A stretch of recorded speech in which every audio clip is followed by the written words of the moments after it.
अस्सलाम वालेकुम, बिस्मिल्लाहिर्रहमानिर्रहीम।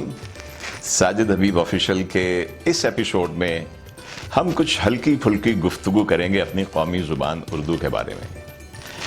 एक ज़माना था कि रेडियो टेलीविज़न के जो एंकर, न्यूज़ रीडर, अनाउंसर्स होते थे, उनको सुन के लोग अपनी उर्दू ठीक करते थे, अपना लहजा तलफ़ुज़ ठीक करते थे। बदकिस्मती से हमने कायद आज़म के कहे के ऊपर अमल नहीं किया, अपनी ज़बान को तरक्की नहीं दी, हमारा इंग्लिश की तरफ ज़ोर ज़्यादा रहा। और अब हालात यूँ हो गए हैं कि आज के जो बच्चे हैं वो एग्ज़ाम या इम्तिहान पास करने के लिए उर्दू में बस इतनी सी मेहनत करेंगे, लेकिन उससे ज़्यादा उसको अपनी कौमी ज़बान के तौर पे ना उसको समझने का कुछ शऊर मैंने पाया है, उनमें देखा है, ना उनमें कोई शौक़ देखा है।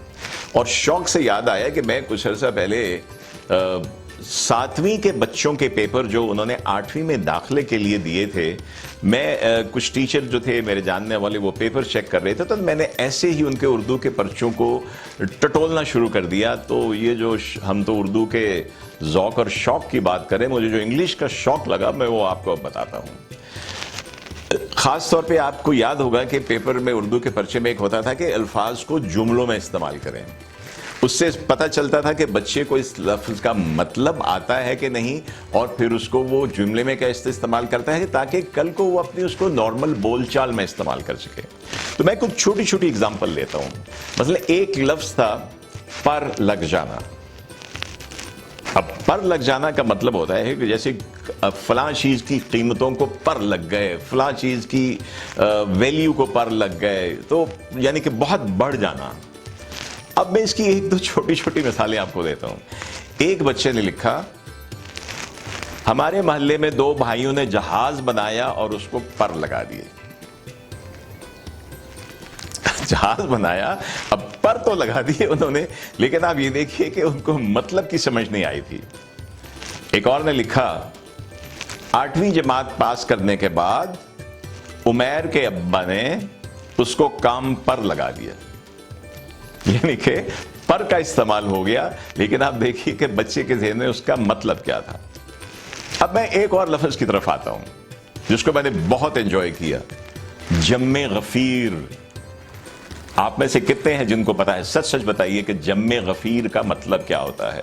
मैंने एक पढ़े लिखे साहब से पूछा जो यहीं पे मौजूद है, तो उन्होंने कहा जी, कसीर तादाद में आवाम का होना, जो बिल्कुल दुरुस्त है। एक हुजूम होना, जैसे कोई जुलूस निकल रहा है तो आप कहते हैं लोगों का जम्मे गफीर है।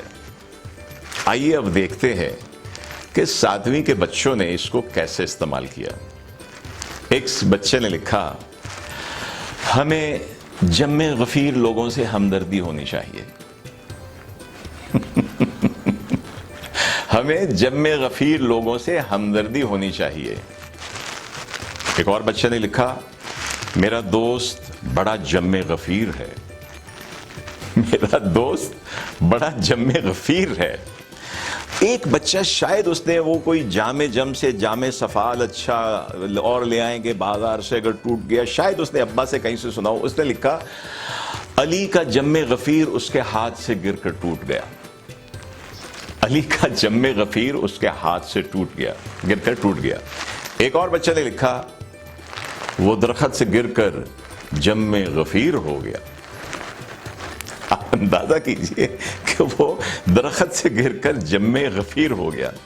अब मुझे बताइए, मैं समझता हूं कि इसमें सिर्फ बच्चों का कसूर नहीं है, इसमें उन असातिज़ा का कसूर है कि जो उनको उर्दू पढ़ाते हैं, वो उनको सिर्फ पर्चा पास करने के लिए, नंबर लेने के लिए उर्दू बता देते हैं।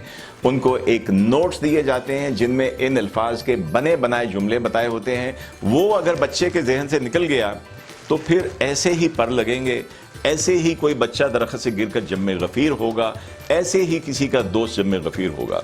अब आखिर में 2 जुमले और उसका आखिरी जुमला जो होगा, वो मेरा ख्याल है कि मेरी ज़िंदगी का खूबसूरत तरीन वो जुमला मैंने बनते हुए देखा, उसकी कोई मिसाल नहीं आपको कहीं मिलेगी। लफ्ज़ था रोंगटे खड़े होना। रोंगटे खड़े होना, खौफ से, दहशत से, किसी वजह से आपके जो बाल खड़े हो जाते हैं, इनको रोंगटा कहते हैं, रोंगटे खड़े हो जाना। सिर्फ 2 जुमले। एक बच्चे ने लिखा, खाना खाकर पानी पीते ही मेरे रोंगटे खड़े हो गए। अरे भाई पानी पीते ही या खाना खा के आपके रोंगटे क्यों खड़े हो गए? अब बच्चे को इसका कुछ समझ नहीं थी, इसलिए एक जुमला बना दिया। अब प्रोग्राम खत्म करने से पहले आज का जो खासे का जुमला था वो मैं आपको बताता हूं।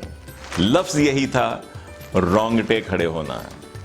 बच्चे ने लिखा, घंटी बजने पर जब मैंने दरवाजा खोला तो सामने रोंगटा खड़ा था। तो साहिबो, ये उर्दू का जनाजा समझिए या उर्दू का मिजाज समझिए, मैं समझता हूँ कि कम अज़ कम इन बच्चों ने मुझे हंसने का एक मौका फराहम किया। मैंने जब असातिज़ा से शेयर किया तो उन्होंने बताया कि सर ये तो हर साल एक पूरी किताब बन सकती है ऐसे मिजाहिया जुमलों की। साहिबो, हंसने की बात अपनी जगह, मेरी गुजारिश है वालिदैन से, मेरी गुजारिश है असातिज़ा से कि बच्चों का अपनी ज़बान अच्छी तरह सिखाइए, उनको अच्छी तरह बोलना, अच्छी तरह समझना सिखाइए। ये घर से तरबियत शुरू होती है, लेकिन अगर घर में तरबियत इतनी अच्छी नहीं है तो ये उर्दू के असातिज़ा का काम है कि उर्दू का जनाजा मज़ीद उठने से पहले, किसी और के जम्मे गफ़ीर बनने से पहले, किसी और रोंगटे के घंटी बजाने से पहले उर्दू पे तवज्जो दीजिए। बहुत शुक्रिया, खुदा हाफिज़।